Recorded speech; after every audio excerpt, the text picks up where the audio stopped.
কাবেৰী এজনী পঢ়া-শুনা ছোৱালী আছিল আৰু তাই এটা কোম্পানীত কাম কৰিছিল। এদিন কোম্পানীৰ কামতেই তাই গাঁৱলৈ যাবলগীয়া হৈছিল। কাবেৰীয়ে তাইৰ বান্ধৱী সংগীতাৰ সৈতে গাঁৱলৈ গৈছিল। কাম-বন শেষ কৰি কাবেৰীৰ হাতত এতিয়াও অকণমান সময় আছিল আৰু তেতিয়াই কাবেৰীয়ে সংগীতাক ক'লে, "ঐ সংগীতা, ব'ল নহ'লে আমি এপাক গাঁওখন ফুৰি আহোঁগৈ।" "ঠিক আছে, ব'ল তেতিয়াহ'লে ফুৰিয়েই আহোঁগৈ।" সিহঁতে গাঁওখনত ফুৰি আছিল আৰু তেতিয়াই সিহঁতে গাঁওখনৰ গাঁওবুঢ়াজনৰ ল'ৰাজনক লগ পালে। আপোনালোক চহৰৰ পৰা আহিছে ন কোম্পানীৰ কামত? আপোনালোকৰ কাম-বনবোৰ হ'লনে বাৰু? হয়, আমাৰ কাম-বনবোৰ হ'ল। আমি অলপ গাঁওখন ফুৰিছোঁ, অলপ পাছতেই আমি যামগৈ। ব'লক তেতিয়াহ'লে মই আপোনালোকক গাঁওখন দেখুৱাওঁগৈ। আৰে বাহ, এইটোতো বৰ ভাল কথা, ব'লক তেতিয়াহ'লে। ৰাকেশ বৰ হেণ্ডচাম আছিল আৰু সি বহুত কষ্ট কৰিছিল। তাৰ পাছত সি কাবেৰী আৰু সংগীতাক গোটেই গাঁওখন ফুৰালে। কিছু সময়ৰ পাছতেই সংগীতাৰ ভাগৰ লাগিল, সেইবাবে তাই ৰুমলৈ গুচি আহিলে। কিন্তু কাবেৰী ৰাকেশৰ সৈতে এজোপা গছৰ তলত বহি ল'লে আৰু কাবেৰীৰ ৰাকেশক কিবা এটা ভাল লাগি গ'ল আৰু ৰাকেশেও কাবেৰীক বিয়াৰ প্ৰস্তাৱ দিলে। কিন্তু ৰাকেশ, এয়া কেনেকৈ সম্ভৱ? মইতো তোমাক অলপ আগতেহে লগ পাইছোঁ আৰু মই থাকোঁ চহৰত আৰু তুমি থাকা গাঁৱত। আমাৰ বিয়া কেনেকৈ হ'ব বাৰু, তুমিয়েই কোৱাচোন। কাবেৰী, মই তোমাক প্ৰথম দেখিয়েই তোমাক পচন্দ কৰিলোঁ। তুমিনো মোৰ বাবে চহৰ এৰি গাঁৱত থাকিব নোৱাৰিবানে? মই তোমাক গাঁৱত বহুত সুখত ৰাখিম। ৰাকেশৰ মিঠা মিঠা কথাত কাবেৰী ফচি গ'ল আৰু কাবেৰী ৰাকেশৰ সৈতে বিয়া হ'ল আৰু তাই গাঁৱতেই থাকিবলৈ ল'লে। সিফালে সংগীতা চহৰলৈ গুচি গ'ল আৰু কাবেৰীয়ে সেই চাকৰিটো এৰি দিলে। কিন্তু সেই চাকৰিটো ৰাকেশে কৰিবলৈ ধৰিলে আৰু সি প্ৰায়েই চহৰতেই থাকে আৰু গাঁৱলৈ সি কাবেৰীক লগ কৰিবলৈ খুব কমেই আহে। তেনেকৈয়ে এদিন যেতিয়া ৰাকেশ চহৰৰ পৰা ঘৰলৈ আহিছিল, তেতিয়া সি মোবাইলটোতেই ব্যস্ত হৈ আছিল। কি হ'ল ৰাকেশ, তুমি ইমান দিনৰ মূৰত ঘৰলৈ আহিছা, তাকো মোবাইলটোতেই ব্যস্ত হৈ আছা যে, কিয়? আচলতে মই মোবাইলত কিবা এটা কাম কৰি আছিলোঁ। বাৰু তুমি কি বনাইছানো? যোৱা, মোক খাবলৈ দিয়াগৈ। কাবেৰীয়ে ৰাকেশক আহাৰ খাবলৈ দিলে আৰু দুয়োজন গৈ ডাইনিং টেবুলত বহিলেগৈ। কিন্তু তেতিয়াও ৰাকেশে মোবাইলটোকেই টিপি আছিল। সেইবোৰ দেখি কাবেৰীৰ বৰ কিবা যেন লাগিছিল। তেতিয়াই পতককে ৰাকেশৰ মনটো মৰি গ'ল আৰু তেতিয়াই সি কাবেৰীক ক'লে, কাবেৰী, মই এইবাৰ এসপ্তাহো থাকিব নোৱাৰিম। কোম্পানীত বহুত কাম ওলাইছে, মই কালিলৈকে যাব লাগিব। কি? তুমি এইবোৰ কি কৈছা? তুমি আহিছিলাহে আৰু কালিলৈকে যাবাগৈয়ে? মই এটা কথা ভাবিছিলোঁ, ময়ো নহ'লে তোমাৰ লগতেই চহৰলৈ যাম। মইনো ইয়াত অকলে অকলে থাকি কি কৰিম? আৰু আমি দুয়োজন একেলগে থাকিলে আমাৰো সুবিধা হ'ব।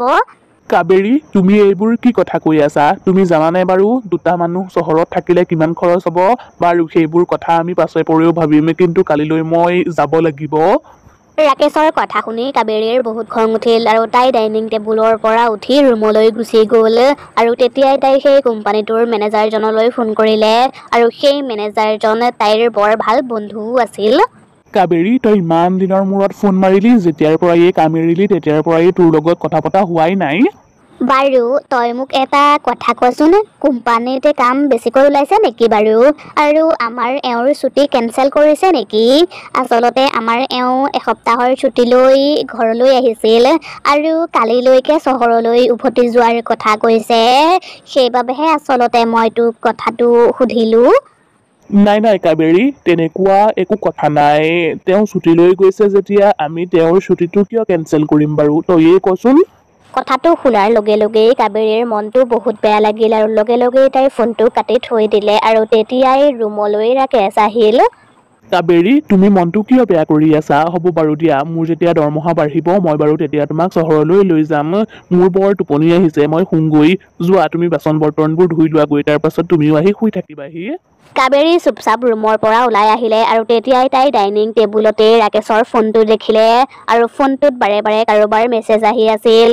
তেতিয়াই তাই ফোনটো চালে আৰু দেখিলে জান বুলি ছেভ কৰি থোৱা নাম্বাৰ এটাৰ পৰা বাৰে বাৰে মেছেজ আহি আছে আৰু তেতিয়াই তালৈ ৰাকেশ আহিল আৰু ৰাকেশে কাবেৰীৰ পৰা ফোনটো কাঢ়ি লৈ ৰুমলৈ গুচি গ'ল।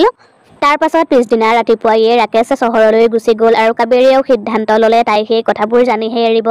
তাৰ পাছত তাই এখন বাছত উঠি চহৰলৈ যাবলৈ ধৰিলে, কিন্তু আধা ৰাস্তাতেই সেই বাছখনৰ এক্সিডেণ্ট হ'ল আৰু সেই এক্সিডেণ্টটোত কাবেৰীৰ মৃত্যু হ'ল আৰু তাই মৰাৰ পাছত এজনী চুৰেল হৈ গ'ল। এইবোৰ বাৰু মোৰ লগত কি হৈ গ'ল?